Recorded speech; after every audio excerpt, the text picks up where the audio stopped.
Bueno, sin duda alguna, una de las razones principales que suscitan todos estos problemas es el hecho de no tener una clara separación de los poderes, lo cual para todo el mundo es más que evidente. Pero ahora yo pregunto, la política del gobierno desde el momento desde un momento X de las protestas en adelante, fue el diálogo, además de la campaña de paz. Mediante todos los hechos que hemos vivido desde el momento que iniciaron con la campaña del diálogo hasta ahora, ¿ustedes podrían dar por hecho que el diálogo está en camino? Bueno, sin duda alguna el diálogo es necesario y eso lo concuerda tanto la Mesa de la Unidad como los partidos que conforman la Mesa de la Unidad. Pero eso sí, el diálogo tiene que tener varios factores. Primero, tú no puedes dialogar con alguien que te insulta. Porque si alguien te convoca a dialogar, pero inmediatamente te está insultando, te está ofendiendo, te está calificando, no hay para dónde ir y no hay manera de poder avanzar en ese diálogo. Segundo, tiene que haber diálogo con reconocimiento. Ya la Mesa de la Unidad Democrática, en el momento que hubo la reunión de los alcaldes y el gobernador Capriles con Maduro, hubo un reconocimiento que Maduro era el presidente electo. Eso sí, con sus serias dudas, pero de todas maneras hubo un reconocimiento que él era el presidente electo. ¿Cuándo va el gobierno a reconocer que existe una oposición? ¿Cuándo el gobierno va a reconocer que hay una oposición que es electa, que representa un sector del país y que aparte tiene facultades? Pero ¿cuándo va a reconocer que el único gobernante de Miranda es Enrique Capriles Radonsky, no es Elías Agua a través de Corpo Miranda? ¿Cuándo van a entender que en el caso del Estado Lara el único es Henry Falcón y no es el otro, el que encabeza Corpo Lara? Pues por eso, sin reconocimiento y sin entendimiento que existe un sector distinto en el país y que representa una parte importante del país, es que no vamos a poder avanzar en ese diálogo. Mientras sigan las calificaciones, mientras sigan los insultos y mientras sigan el intentar calificar o pensar que el otro no es válido, no vamos a llegar a ningún lado. Y la postura del movimiento de la Mesa de la Unidad Democrática, y del Partido Nuevo Tiempo es el diálogo tiene que darse inicialmente con el movimiento estudiantil. Tiene que haber una mesa de diálogo entre el gobierno nacional y el movimiento estudiantil para discutir las razones de por qué inician las protestas. Las protestas no iniciaron realmente el 12 de febrero, iniciaron semanas antes por razones de inseguridad en el núcleo de la ULA en el estado Táchira. Y por eso hay que buscar soluciones reales a lo que exige el movimiento estudiantil, que es el fin de la crisis social que existe en Venezuela, que se le dé libertad plena a todos los que son detenidos. Van ya casi 1.300 detenidos a nivel nacional y hay por lo menos 40 que están privados de libertad ya de esos que fueron detenidos. Y aparte, que se acabe y que se desarme a los colectivos armados que tanto han atacado y asesinado a los venezolanos en estos últimos meses y medio de protestas aproximadamente. Cuando muchos estudiantes, o sea, ustedes como representantes, sobre todo de la cara estudiantil, hay muchos estudiantes que establecen o mejor dicho, que se cuestionan todo el tema de la guarimba, todo el tema de la protesta, pero entonces ellos se preguntan, ¿qué viene después? O sea, ¿qué debemos esperar? ¿Cuáles son los nuevos pasos a seguir? Porque una de las cosas que también se ha visto es que la pronunciación de muchos, digamos que representantes políticos ha sido prácticamente nula, ¿me entiendes? Indiferentemente de lo que pueda ser de repente a veces la falta digamos que de coordinación entre una política a aplicar de un lado y de otra, a pesar de que pertenecen a la misma corriente, siguen habiendo muchas dudas. ¿Qué creen ustedes que podría ser el paso a seguir o digamos que los puntos a aclarar con respecto a eso? Sí. La salida de esta crisis que vive Venezuela con las protestas la tiene el gobierno nacional si no solo rectifica sus medidas, sino que diera señales reales, ¿no?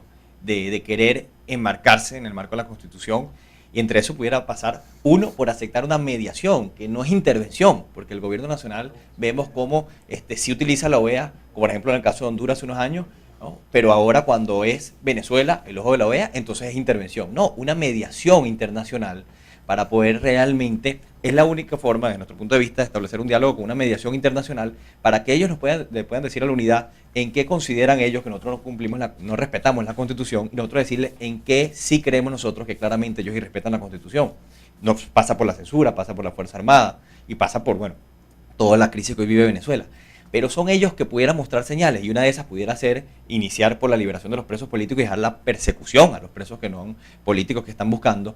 Pero vemos que pareciera que el gobierno nacional le estuviera queriendo apagar un fuego con gasolina, porque por un lado llama a un diálogo de paz, y esa misma noche en cadena nacional que estaba llamando Maduro un diálogo de paz, esa misma noche se confirma la orden de captura de Carlos Vecchio, un representante de la Mesa de la Unidad. Eso es realmente lo que atrasa completamente buscar una salida a esta crisis, y solo el gobierno nacional es el que tiene en estos momentos la forma real de poder, en cierta medida, buscarle soluciones a estos problemas y empezar a uno bajar el tema de la zozobra que vive el pueblo venezolano y la crisis que vive Venezuela.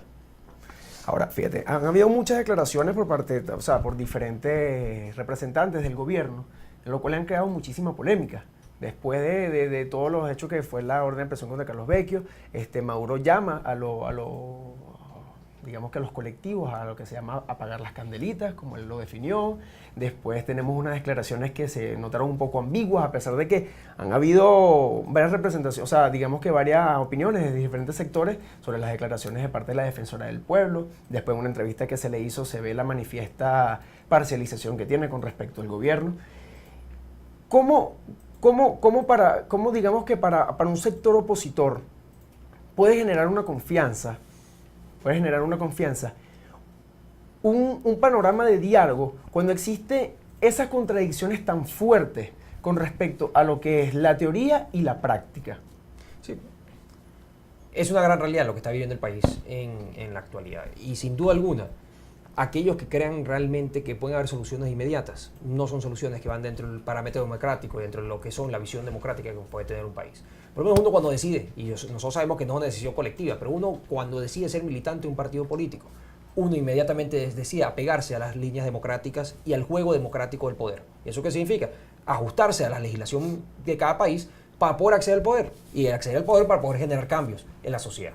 Por esa razón, inmediatamente, el que milita en partido político no cree en golpe de Estado. El que milita en partido político no cree en cambios radicales de gobierno. El que milita en partido político no cree que realmente a través del uso de la fuerza se pueda modificar el quehacer y el funcionamiento normal del Estado.